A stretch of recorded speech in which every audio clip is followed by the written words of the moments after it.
నమస్కారం అండి. ముఖ్యంగా మా బ్రదర్ బిశ్వక్ చాలా సినిమాలకి చిరంజీవి గారు వచ్చి బ్లెస్సింగ్ చేసేవారు.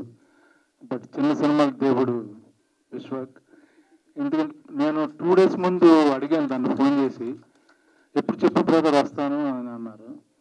యాక్చువల్లీ నిన్న అనుకున్నా, నిన్న ఏదో మీడియా వాళ్ళకి వేరే ఈవెంట్ ఉంది, ఒకరోజు మారద్దంటే పర్లేదు బ్రదర్ అన్నాడు. అన్నిటికీ ఓకే ఓకే అని అసలు ఏంటంటే నాకు పోయిందేమో బ్రదర్, ఒక్క గంట కదా నా టైం పోయేది, నేనేం నష్టపోవట్లేదు కదా అన్నాడు. ఇంత మంచి వ్యక్తి నేను ఈవెంట్స్లో అయితే చూడలే. ఇప్పుడు కూడా ఈవెంట్ యాక్చువల్గా 2ంటికి స్టార్ట్ అవ్వాలి, 2:30కి వచ్చి కార్లో కూర్చొని వెయిట్ చేసేవాడు. అంటే డైరెక్ట్గా ఇప్పుడు పిఏలు హడావుడి ఏమీ లేకుండా సింపుల్గా నేను ఈ విషయం ఇంకోటికి చెప్తే, సార్ మీరు అట్లీస్ట్ మీరు సీనియర్ కాబట్టి ఆయన వచ్చాడు అనుకోవచ్చు, మాకు అసలు ఏం పరిచయం లేదు, ఎవరో ద్వారా ఫోన్ చేస్తే ఆ సినిమా కూడా వచ్చేసాడని అన్నారు వాళ్ళు. So thank you brother. మీలాంటి కూడా ఉండడం వల్ల ఇండస్ట్రీ చాలా బాగుపడుతుంది. ఎందుకంటే ఇప్పుడు ఈవెంట్లకి హీరోయిన్ పిలవాలంటే కానీ హీరోయిన్స్ పిలవాలంటే చాలా టఫ్, అది నాకు తెలుసు. ఈజీగా అంటే 2 నిమిషాల్లో ఒప్పుకొని వచ్చేసాడు. పైగా తన సినిమా 14th రిలీజ్ ఉంది, బిజీగా ఉన్నాడు, ప్రమోషన్స్ ఉన్నాయి. నెక్స్ట్ వీక్ రిలీజ్ అయ్యే సినిమా కూడా తను ఇక్కడ వచ్చి ఉంచున్నాడు. మళ్ళీ ఇక్కడికి వచ్చి బాస్ నువ్వు ముందు మాట్లాడేసి వెళ్ళిపో, మళ్ళీ వెయిట్ చేయాలి కదా అందరూ అంటే, అక్కర్లేదు నేను ఉంటాను అక్కడి వరకు అన్నాడు. మరి ఇంత మంచివాడు నేను మాత్రం అంత మంచివాడిని కాదని అనిపిస్తుంది తను చూసిన తర్వాత. యాక్చువల్గా ఈ సినిమా గురించి చెప్పాలంటే డైరెక్టర్ నాకు 2 years బ్యాక్ వచ్చి ఐడియా చెప్పాడు. బట్ ఐడియా బాగుంది, ప్రొడ్యూసర్ లేడు. తర్వాత ఒక ప్రొడ్యూసర్ చేస్తున్నాడు, ఆయన జంపు.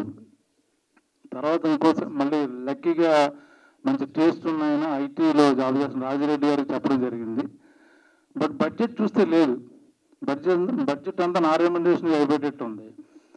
ఎలాగా అన్నీ ఆలోచించుకుని సరే మేము డబ్బులు తీసుకోను ఏదో ఒకటి అనుకుని అందరినీ అడగండి అని నేను చెప్పదలుచుకున్నాను. ఎందుకంటే ఒక మంచి ప్రయత్నం చేయాలంటే సినిమా అనేది ఇప్పుడు ఫ్యాన్సీ అయిపోయింది. మేము కరీంనగర్లో వింటర్లో ఎవరో హోటల్స్లో ఉన్నా, ఆమిని గారు కానీ ప్రొడ్యూసర్ గారు ఇంట్లో ఉన్నారు, నేను పక్కన గెస్ట్ హౌస్లో ఉన్నాను.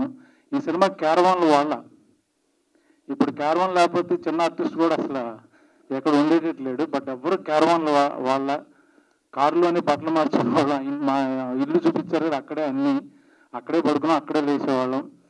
సో అందరూ టీం వర్క్ బాగా చేస్తారు. ఈవెన్ కెమెరామెన్ కానీ లేకపోతే అందరూ అక్కడ ఉన్న ప్రొడక్షన్ టీం కానీ హెచ్చిస్తాయి. ఏదో ఫ్యాన్సీగా భోజనాలు కానీ చాలా లేట్గా వచ్చాయి, అరేంజ్మెంట్స్ అన్నీ పాపం అందరం అలాగే కష్టపడి చేసాం. అలాగని మిగతా సినిమాలకి రెమ్యునరేషన్ రాకుండా నా దగ్గరికి ఎక్కువ ఛార్జ్ చేస్తాను. ఈ స్క్రిప్ట్ బాగా నచ్చింది. నేను చేసే సినిమాలు నాకు పెద్ద సాటిస్ఫాక్షన్ లేదు, అంటే రెగ్యులర్ క్యారెక్టర్స్ పడుతున్నాయి, డిఫరెంట్ స్క్రిప్ట్, డిఫరెంట్ గెటప్. పైగా ఆమెని ఇలాంటి గారు ఆర్టిస్ట్తో సుధాకర్ రెడ్డి గారు వాళ్ళిద్దరి ముందు చేయడం నాకు చాలా కష్టమైంది. యాక్చువల్గా టు బి ఫ్రాంక్, చాలా న్యాచురల్గా వాళ్ళు యాక్ట్ చేస్తున్నట్టు ఉంటుంది, మాట్లాడుతున్నట్టు ఉంటుంది, నేనేమో డైలాగ్ చెప్తున్నట్టు ఉంటుంది. సో ఆ మ్యాచ్ చేశాను అనుకున్నాను. బట్ నాకన్నా వాళ్ళిద్దరు డెఫినెట్గా మంచి బెటర్ ఆర్టిస్టులు బాగా చేశారు.